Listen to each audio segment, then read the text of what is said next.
Salam jumpa pemirsa, apa kabar Anda pagi ini? Senang sekali saya David Plaikol bisa kembali menjumpai Anda di obrolan pagi tentang peran pengawas Inspektorat Daerah Provinsi Nusa Tenggara Timur terhadap penanganan bantuan dampak sosial akibat COVID-19. Baik, pemirsa, di pagi ini kita akan berbicara tentang tema kita, tapi saya juga mau sapa untuk Anda, semangat untuk aktivitas pagi ini. Jangan lupa untuk mengikuti protokol COVID-19. Baik, pagi ini saya sudah bersama dengan 3 narasumber, 2 yang sudah hadir, nanti sebentar di sesi kedua, nanti ada 1 narasumber lagi. Saya perkenalkan yang sudah ada di studio. Yang pertama ini Bapak Insinyur Cornelius Herewila. Cornelius Herewila, mohon maaf, ini sebagai Kabid Penanganan Fakir Miskin pada Dinas Sosial Provinsi Nusa Tenggara Timur. Pak Cornelius, selamat pagi. Selamat pagi. Baik, dan yang berikut ada Bapak Stefanus Hala, STMM, sebagai Inspektur Pembantu Wilayah 3 pada Inspektorat Daerah Provinsi Nusa Tenggara Timur. Selamat pagi, Pak Stef.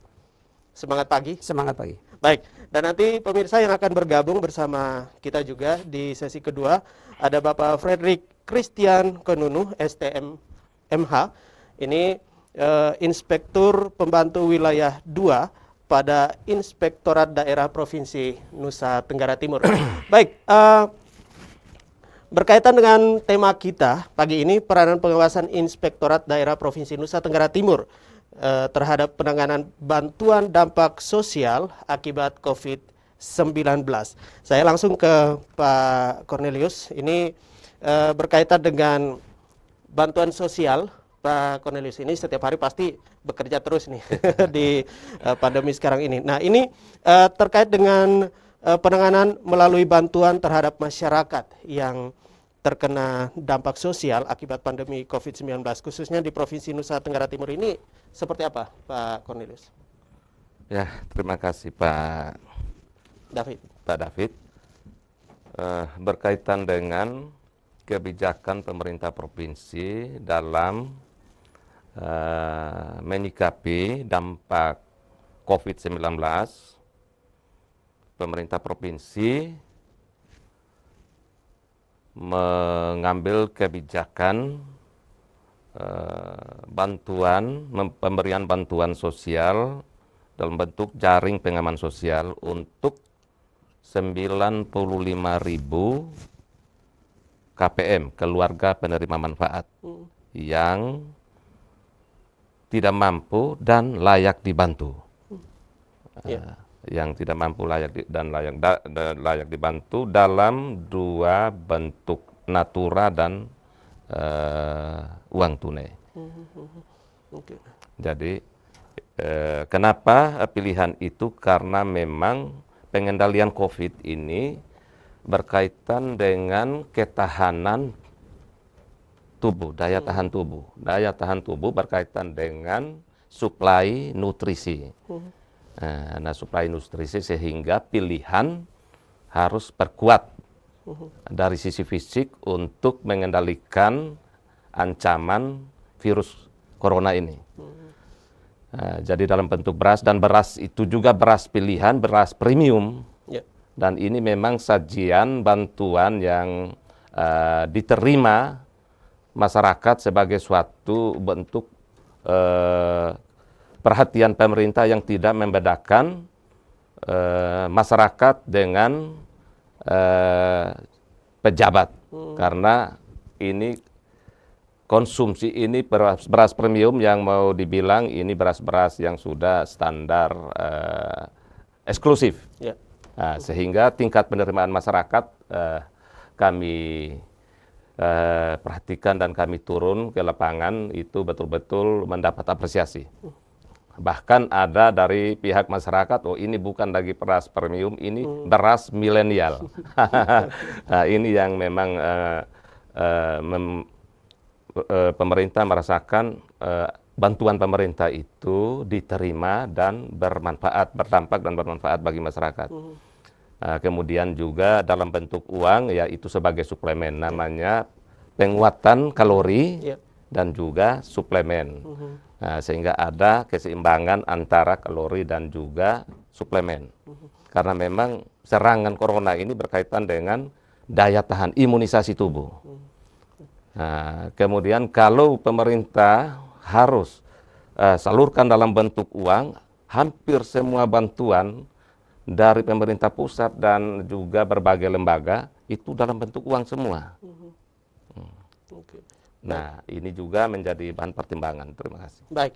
Nah, ini sangat menarik sekali tentang kebijakan dari pemerintah sendiri untuk penanganan dampak sosial pada masyarakat. Ini berkaitan dengan pandemi sekarang ini seperti apa, Pak Cornelius?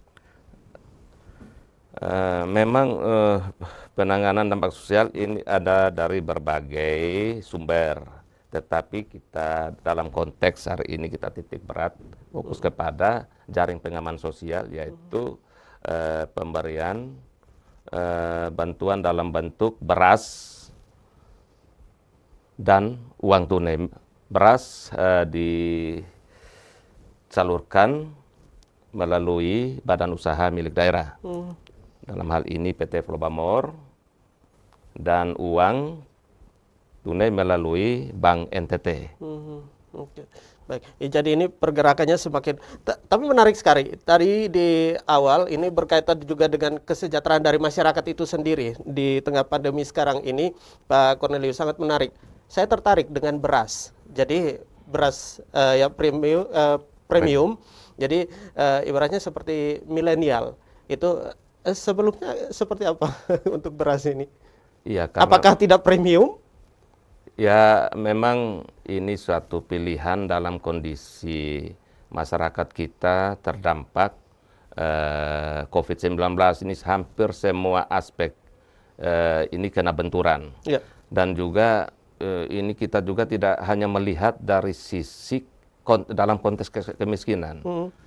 Ini juga kadang-kadang yang membuat persepsi di masyarakat selalu memandang bantuan itu dalam konteks pengentasan kemiskinan. Dalam pengendalian COVID ini, dia bukan sasaran pengentasan kemiskinan. Karena corona dia tidak kenal kaya miskin. Yeah. Dia tidak kenal kaya miskin. Mau rumah gubuk, mau rumah tingkat juga itu dia libas. Bahkan perusahaan pun juga bangkrut. Tenaga kerja di PHK semua. Sehingga kita juga harus melihat persoalan ini dengan bijak. Jangan sampai kita semua bantuan pemerintah dalam rangka COVID ini juga kita lari semua ke pengentasan kemiskinan. Sehingga ketika kita melihat sasaran, kita hanya melihat rumah, seolah-olah yang kita mau bantu rumah. Bukan kita bantu rumah, masyarakatnya. Ada yang memang rumahnya gedung, mobil, tetapi isi dalamnya itu orangnya itu tidak punya penghasilan, pekerja-pekerja informal. Nah, ini yang kadang-kadang juga muncul permasalahan-permasalahan klasik dalam pemberian bantuan dan penentuan sasaran di masyarakat. Baik, terima kasih Pak Cornelius, ini sangat menarik sekali. Tapi saya ke Pak Stefanus. Ya, ini terkait dengan pengawasan dari bantuan berkaitan dengan COVID-19 ini sendiri, Pak Stef.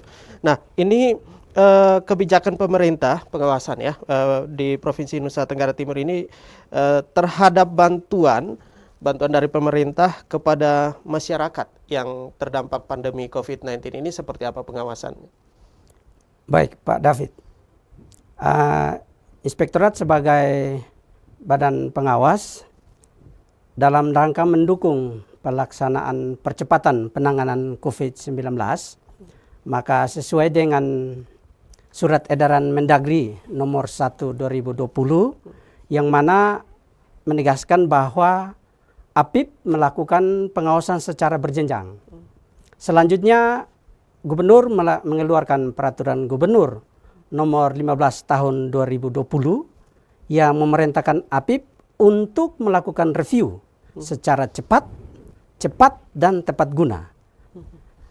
Teknisnya dikeluarkan juga tim pengawas, yang mana tim pengawas untuk pelaksanaan penanganan percepatan COVID terdiri dari unsur Kejaksaan Tinggi, unsur perwakilan BPKB, perwakilan NTT, dan unsur APIP yaitu Inspektorat Daerah Provinsi NTT.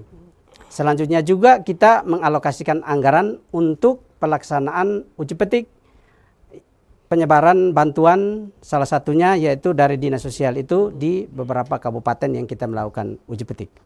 Baik, dan terkait dengan pengawasan apa saja yang ini dilakukan oleh Inspektorat Daerah Nusa Tenggara Timur terhadap penanganan bantuan di daerah Nusa Tenggara Timur berkaitan dengan COVID-19 ini sendiri?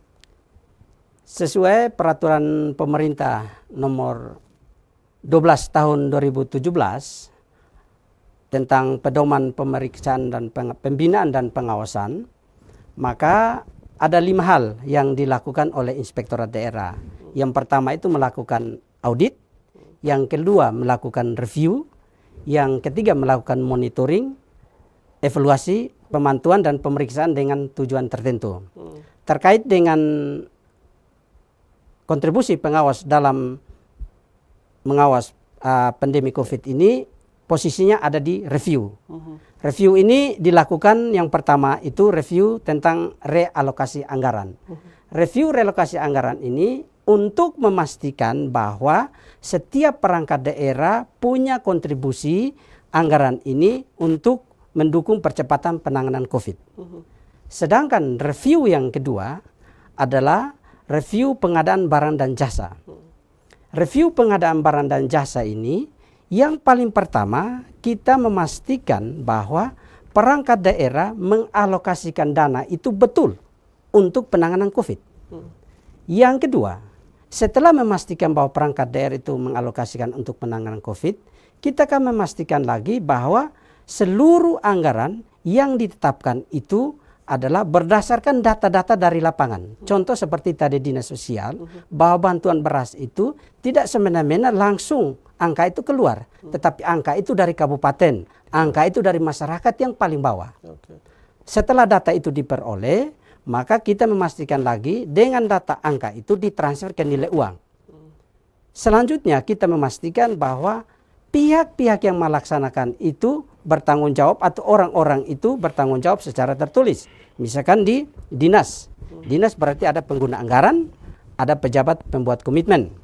Sedangkan di pihak ketiga jelas identitasnya. Ya baik itu rekanannya, alamatnya, dan statusnya. Selanjutnya setelah dilakukan kontrak, maka kita akan melihat kontrak itu kewajaran harga. Karena ini kan pandemi COVID sehingga pergerakannya cepat. Fluktuasi harganya cepat sekali. Sehingga kewajaran harga itu yang paling penting kita utamakan, dan itu kita meminta penyedia untuk menyampaikan surat pernyataan bahwa barang yang diadakan itu harganya wajar. Setelah barang itu kita melihat bahwa harganya wajar, kita memastikan lagi bahwa seluruh pengadaan yang tertuang dalam dokumen kontrak atau SPK itu cocok dengan yang diadakan. Itu dulu di tingkat provinsi. Setelah itu kita menelusuri ke kabupaten, bandingkan dengan distribusi yang ada dari dinas, dan kita cross check ke kabupaten. Selanjutnya misi kita yaitu cepat menemukan kelemahan dan cepat memberikan rekomendasi perbaikan saat itu. Sedangkan hal-hal yang perlu dipertahankan kita menginformasikan akan tetap dipertahankan. Dan dalam tahun 2020 kita mengalokasikan anggaran itu, dan dari pihak Kejaksaan Tinggi juga melakukan pengawasan, perwakilan BPKP NTT dan kita Inspektor Daerah juga melakukan pengawasan sampai uji petik di lapangan. Baik, ya. Oke, menarik sekali. Tetapi juga ini untuk bagaimana juga ini bantuan ini tepat sasaran. Tadi memang nanti di akhir juga berkaitan dengan bagaimana kolaborasi antara provinsi, kabupaten, kota itu sendiri. Nah, ini sasarannya seperti apa dalam masa pandemi ini? Apakah semua berjalan dengan baik? Pengawasan dari Inspektorat Daerah NTT sendiri. Yang paling pertama yang kita harus data itu sebagai data pegangan kita, yang pertama kita mendapatkan database dari kabupaten. Database dari kabupaten connect dengan provinsi, provinsi menetapkan penerima, data itu sebagai data yang dibandingkan dengan kabupaten. Sejauh ini hampir dominannya seluruh pekerjaan atau distribusi beras itu dominannya cocok dengan yang disalurkan, walaupun dalam pelaksanaan ada hal-hal, tetapi misi kita begitu ada persoalan kita langsung memberikan rekomendasi perbaikan sedini mungkin, karena ini pandemi COVID sehingga harus cepat ditangani, sehingga kita paralel antara dengan Kejaksaan Tinggi di kabupaten yang lain, perwakilan BPKP di kabupaten yang lain, inspektorat daerah di kabupaten lain, termasuk dari dinas sosial, termasuk dari Polda. Oke, mungkin Pak Cornelius mau menambahkan. Nah, ya terima kasih. Apa yang disampaikan oleh Pak Stef, ya memang kita juga jalan bersama dan melakukan supervisi dari BPKP, inspektorat, dari Polda, dan kami juga berkoordinasi dengan Kejaksaan Tinggi. Dan memang mulai dalam menyusun pergub itu kita sudah duduk bersama untuk mereview proses yang akan kita jalankan, tetapi bahwa dalam kondisi percepatan tidak ideal, sehingga kita juga membuka ruang ketika ada permasalahan dalam pelaksanaan. Yang paling masalah yang paling dominan dan itu terjadi di semua kabupaten kota, 22 kabupaten kota, itu menyangkut berkaitan dengan database. Database ini, data BNBA, by name by address daripada penerima. Nah, ini persoalannya tidak bisa kita menjustifikasi kepada siapa yang salah, tetapi ini bersifat kolektif dan juga dalam kondisi yang memang kita serba darurat, sehingga kita tidak bisa melihat salah di mana. Tetapi kita harus selalu mencari solusi untuk menyelesaikan masalah, sehingga dalam juknis dalam pergub itu kita buka ruang. Ketika ini salah sasaran, diberikan ruang untuk pergantian. Pergantian dengan berita acara, kemudian segera sampaikan. Dan itu disepakati bersama dalam duduk pertemuan, dalam koordinasi, dalam pendampingan dengan teman-teman dari inspektorat, dari BPKP, termasuk saran yang paling bijak juga dari Kejaksaan Tinggi. Luar biasa kerjasama antara pemerintah provinsi dengan pihak APIP dan juga pihak Kejaksaan Tinggi sangat luar biasa, karena dalam rangka penanganan COVID ini banyak masukan-masukan yang untuk percepatan distribusi dan penyaluran ini datang dari Pak Bambang, asisten Intel Kejaksaan Tinggi Provinsi NTT, sehingga pemerintah provinsi sangat terbantu dengan kehadiran dan keterlibatan pihak Kejaksaan Tinggi dalam proses penyaluran, perencanaan dan penyaluran bantuan jaring pengaman sosial pemerintah provinsi. Oke, baik Pak Stef, ini menarik sekali dengan bagaimana juga kita mereview. Ini tadi yang sudah disinggung, yang ditemukan di lapangan itu berkaitan dengan database itu. Seberapa cepat dari inspektorat bersama dengan stakeholder terkait ini untuk mereview, sehingga artinya ini bantuan ini langsung turun nih, masyarakat tidak mau menunggu lagi terlalu lama COVID-19. Ya, sebagaimana yang tadi saya sampaikan bahwa review ini bukan review pada saat penyaluran, tapi review paling pertama yang dilakukan itu review baru perencanaan. Kita sudah mengawal perencanaan. Data awal dari kabupaten itu kita sudah mengawal. Kita yang pertama seperti tadi memastikan data itu connect dulu antara kabupaten dan provinsi, sehingga provinsi menyalurkan itu punya dasar. Bukan berarti bahwa hanya provinsi menyalurkan, oh ini data kabupaten A, kabupaten B, tapi itu semua dari kabupaten. Dan itu kita kawal dari awal sehingga data itu sinkron. Setelah data itu sinkron, kita kawal lagi. Kita kawal lagi bahwa pihak yang menandatangani kontrak, dalam hal ini pengguna anggaran dan PPK dan penyedia itu punya data lengkap dan punya identitas yang lengkap. Setelah itu, dengan adanya data itu, kita memastikan lagi kontrak yang ditandatangani itu connect dengan data yang disampaikan dari kabupaten. Selanjutnya baru kita melakukan uji petik. Nah itu dengan adanya kita kawal dari awal, kita mengharapkan supaya errornya itu sangat kecil. Kalaupun terjadi errornya sangat kecil karena sifat ini adalah sifatnya pandemi dan cepat dan berubah.